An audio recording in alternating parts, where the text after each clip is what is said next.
Hello everyone, good morning. I am Dr. R. Saumyalata, Assistant Professor, Department of English, Arulmigu Palani Andavar Arts College for Women, Palani. I am going to present the poem Do Not Go Gentle Into That Good Night by Dylan Thomas. Let's start the author's introduction. Dylan Thomas, born on 27th October 1914 and died in 9th November 1953. He was a Welsh poet and writer whose work include the poems Do Not Go Gentle Into That Good Night and Death Shall Have No Dominion, as well as the play for voices Under Milkwood. He also wrote stories and radio broadcasts such as A Child's Christmas in Wales and Portrait of the Artist as a Young Dog. Thomas wrote exclusively in the English language. He has been acknowledged as one of the most important Welsh poets of the 20th century. He is noted for his original, rhythmic and ingenious use of words and imagery. His position as one of the great modern poets has been much discussed and he remains popular with the public. Let's have the look of the poem lines. Do not go gentle into that good night. It has 6 stanzas. Every line in the poem has 10 syllables. Do not go gentle into that good night. Old age should burn and rave at close of day. Rage, rage against the dying of the light. Though wise men at their end know dark is right, because their words had forked no lightning day. Do not go gentle into that good night. Good men, the last wave by crying how bright their frail deeds might have danced in a green bay. Rage, rage against the dying of the light. Wild men who caught and sang the sun in flight and learned too late they grieved it on its way. Do not go gentle into that good night. Grave men near death who see with blinding sight. Blind eyes could blaze like meters and be gay. Rage, rage against the dying of the light. And you, my father, there on that sad height, curse, bless me now with your fierce tears, I pray. Do not go gentle into that good night. Rage, rage against the dying of the light. Let us explain the first stanza. Old age should burn and rave at close of the day is almost the thesis for this poem. Thomas classifies men into 4 categories to persuade his father to realize that no matter his life choices, consequence or personality, there is a reason to live. It's possible that Thomas uses these categories to give his father no excuses regardless of what he had in life. In second stanza is about wise men. The first stanza is about the introduction and second stanza he gives about the wise men are the first group that Thomas describes. The first line in the stanza, though wise men at their end know dark is right. It suggests that the wise men understand that death is a natural part of life and are savvy enough to know they should accept it.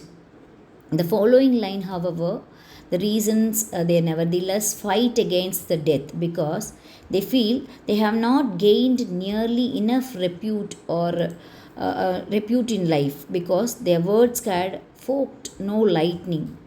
In Thomas' way of saying, they want to hold on to life to be able to leave their mark, thereby sustaining their places in history as great scholars or philosophers. Third stanza about good men. Thomas moves forward and describes the next group as good men. They too reflect on their lives as the end approaches. Good men, the last wave by crying how bright. This line can be broken down into 2 parts. First by saying the last wave by. Thomas may be remarking that good men are too few these days, and he believes his father to be a good man and thinks the world would be better off with him. And in second line, crying how bright may refer to men telling their stories in the limelight. They proclaim their works as good, but Thomas goes on into the next line. Their frail deeds might have danced in a green bay. The idea of men knowing that their deeds will not be remembered regardless of how seemingly significant they were. Green bay refers to an eternal sea that marks men's place in history. So after reflecting on the past, they decide they want to live for nothing more than to leave their names written down in history. In fourth stanza, he says about wild men. Wild men, however, have learned too late that they are mortal. They have spent their lives in actions and only realize as time has caught up with them that this is the end. The line, wild men who caught and sang the sun in flight, exaggerate their experience and how they have wasted away their days, chasing what they could not catch. Even more, caught and sang the sun refers to how these wild men lived here. They were daredevils who faced a peril with blissful ignorance. They wasted away their lives on adventures and excitements. The next line we'll see, and learned too late they grieved it on its way. Refers here the realism of their own mortality. They grieve because they have caused much grief by living their lives in folly. Even though the end is approaching, they will not give in because they want more time to hold on to the adventures of their youth and perhaps right a few wrongs that have done.